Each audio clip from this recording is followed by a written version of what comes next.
اور کوئی ہم سے بازی لے جانے والا نہیں ہے، لہٰذا انہیں اپنی بےہودہ باتوں اور اپنے کھیل میں پڑا رہنے دو، یہاں تک کہ یہ اپنے اس دن تک پہنچ جائیں جس کا ان سے وعدہ کیا جا رہا ہے۔ یعنی اللہ نے کہہ دیا جب تک جنت کا وعدہ ہے تب تک کیا کرتے رہو، اس کی تیاری کرتے رہو۔ ان سے وعدہ کیا جا رہا ہے جب یہ اپنی قبروں سے نکل کر اس طرح دوڑے جا رہے ہوں گے کہ جیسے اپنے بتوں کے استھانوں کی طرف دوڑ رہے تھے، یعنی دنیا میں جیسے آستھانوں پر دوڑتے تھے، اور جب اللہ سبحانہ و تعالیٰ کے پاس جائیں گے تو اپنی قبروں سے نکل کر اللہ کی طرف دوڑتے چلے جائیں گے۔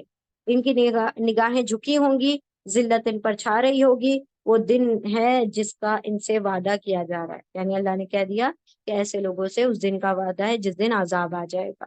اللہم لا تجعلنا منہم۔ سورہ نوح، اللہ کے نام سے جو بڑا مہربان بار بار رحم فرمانے والا ہے۔ ہم نے نوح علیہ السلام کو اس کی قوم کی طرف بھیجا اس ہدایت کے ساتھ کہ اپنی قوم کے لوگوں کو خبردار کریں۔ اللہ نے نوح علیہ السلام کو بھیجا کہ خبردار کرو۔ ہم نے نوح علیہ السلام کو اس کی قوم کی طرف بھیجا اس ہدایت کے ساتھ کہ اپنی قوم کے لوگوں کو خبردار کرے قبل اس کے کہ ان پر ایک دردناک عذاب آئے۔ اس نے کہا، اے میری قوم کے لوگوں، میں تمہارے لیے ایک صاف صاف خبردار کر دینے والا ہوں، پیغمبر ہوں۔ تم کو آگاہ کرتا ہوں کہ اللہ کی بندگی کرو،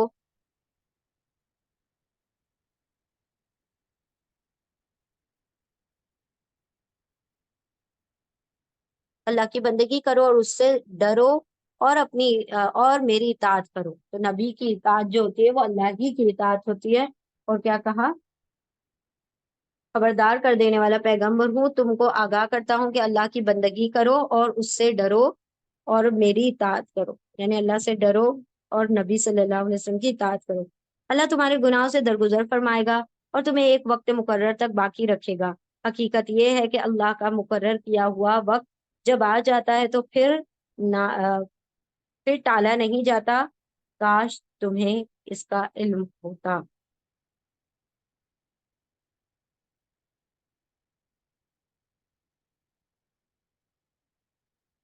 اس نے عرض کیا، اے میرے رب، میں نے اپنی قوم کے لوگوں کو شب و روز پکارا مگر میری نوح علیہ السلام کہہ رہے، یا اللہ، میں روزانہ پکارتا ہوں، صبح شام پکارتا ہوں اپنی قوم کو حق کی طرف۔ اے میرے رب، میں نے اپنی قوم کے لوگوں کو شب و روز پکارا مگر میری پکار نے ان کے فرار ہی میں اضافہ کیا۔ مطلب جب جب میں نے پکارا 950 سال تک، تو سوچے کیسی امپرنٹنگ ہو جائے گی ان کے ذہنوں پر کہ جیسے ہی وہ دیکھتے تھے وہ کیا کرتے تھے، بھاگ جاتے تھے،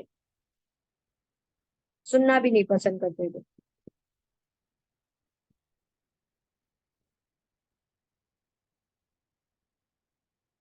مگر میری پکار نے ان کے فرار میں اضافہ کیا، یعنی کہ وہ جو سننے والے تھے وہ بھی کیا ہو گئے، جب میں نے پکارنا شروع کیا تو وہ بھی بھاگ گئے۔ مگر میری پکار نے ان کے فرار ہی میں اضافہ کیا، اور جب بھی میں نے ان کو بلایا تاکہ تو انہیں معاف کر دے، انہوں نے کانوں میں انگلیاں ٹھوس لی۔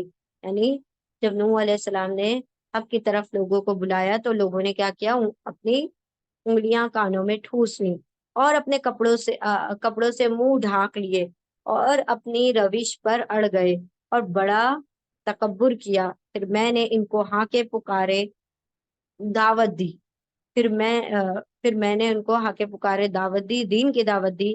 پھر میں نے علانیہ بھی ان کو تبلیغ کی اور چپکے بھی، یعنی نوح علیہ السلام بتا رہے ہیں ایک ایک کو پکڑ پکڑ کے پرسنلی بھی تبلیغ کی، پھر بہت سارے اکٹھے ہو گئے تو ایک ساتھ بھی تبلیغ کی، اکیلے میں بھی کی، محفلوں میں بھی کی، اور پھر میں نے ان کو پکارے دعوت دی۔ پھر میں نے علانیہ بھی ان کو تبلیغ کی اور چپکے سے بھی سمجھایا۔ میں نے کہا، اپنے رب سے معافی مانگو۔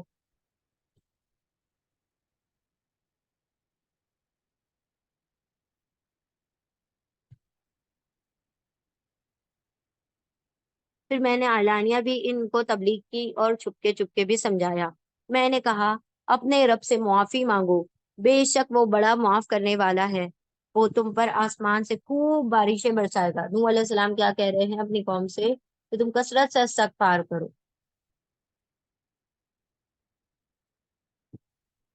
معافی مانگو، بے شک وہ بڑا معاف کرنے والا ہے۔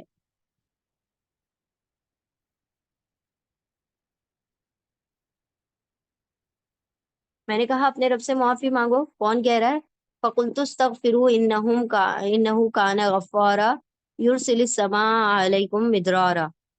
ٹھیک ہے، یہاں پر کہا نوح علیہ السلام نے استغفار کے فائدے بیان کر رہے ہیں کہ دیکھو، میں نے کہا اپنے رب سے معافی مانگو، بے شک وہ بڑا معاف کرنے والا ہے۔ ٹھیک ہے، اپنی قوم سے نوح علیہ السلام نے کہا بارشیں برسائے گا تمہیں مال اور اولاد سے۔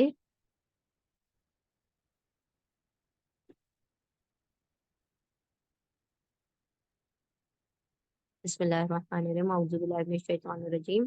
وہ تم پر آسمان سے خوب بارشیں برسائے گا، تمہیں مال اور اولاد سے نوازے گا، تمہیں تمہارے لیے باغ پیدا کرے گا اور تمہارے لیے نہریں جاری کر دے گا۔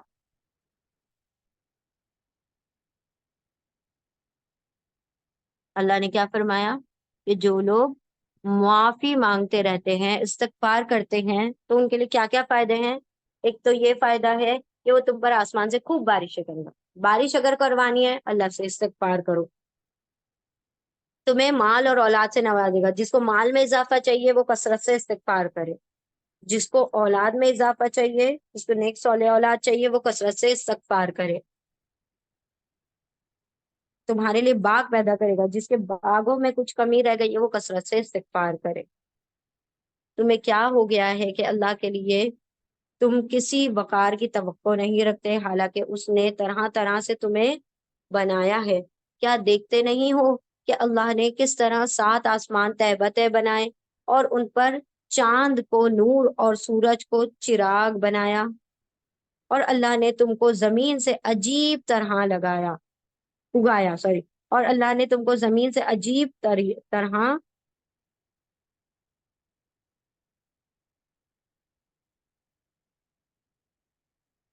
تمہیں اسی زمین میں سے واپسی تمہیں اسی زمین میں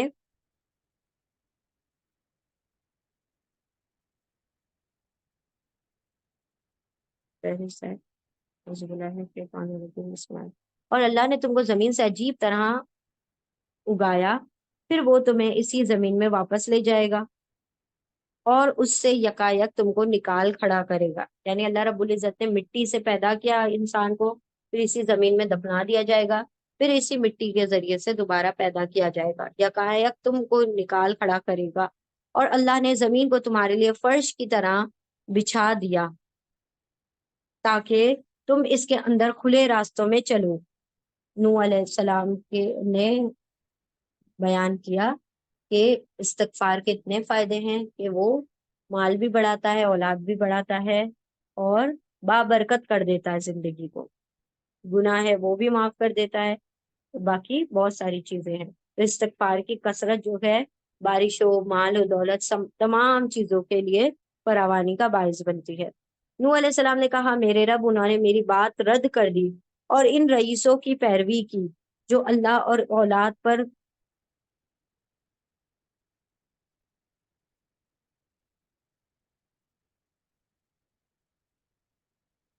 بسم اللہ الرحمن الرحیم، مال اور اولاد یا مال اور اولاد پا کر اور زمین اور اعوذ باللہ من الشیطان الرجیم، اور اولاد اعوذ باللہ۔ نوح علیہ السلام نے کہا میرے رب، انہوں نے میری بات رد کر دی اور ان رئیسوں کی پیروی کی جو مال اور اولاد پا کر اور زیادہ نامراد ہو گئے۔ یعنی اللہ نے فرما دیا کہ جب کسی بھی نبی نے پکارا تو سب سے پہلے لبیک کرنے والے غریب و غربا رہے۔ کبھی بھی امیروں نے کیا کیا؟ اپنے آپ کو سردار مانگا اور انہوں نے حق کو ماننے سے انکار کر دیا۔ اللہ فرماتا ہے ایسے ہی لوگ مال اور اولاد سب کچھ ہونے کے باوجود نامراد ہو گئے۔ ان لوگوں نے بڑا بھاری مکر کا جال پھیلا رکھا ہے، یعنی خود تو گمراہ ہیں اور جتنے بھی ان کے فالوور ہیں سب گمراہ ہو جاتے ہیں۔ انہوں نے کہا ہرگز نہ چھوڑو اپنے معبودوں کو، اور نہ چھوڑو ود اور سوا کو، اور نہ یگوس کو، اور نہ یعوق اور نہ نصر کو۔ یہ وہ بت ہیں، یہ نوح علیہ السلام کے دور میں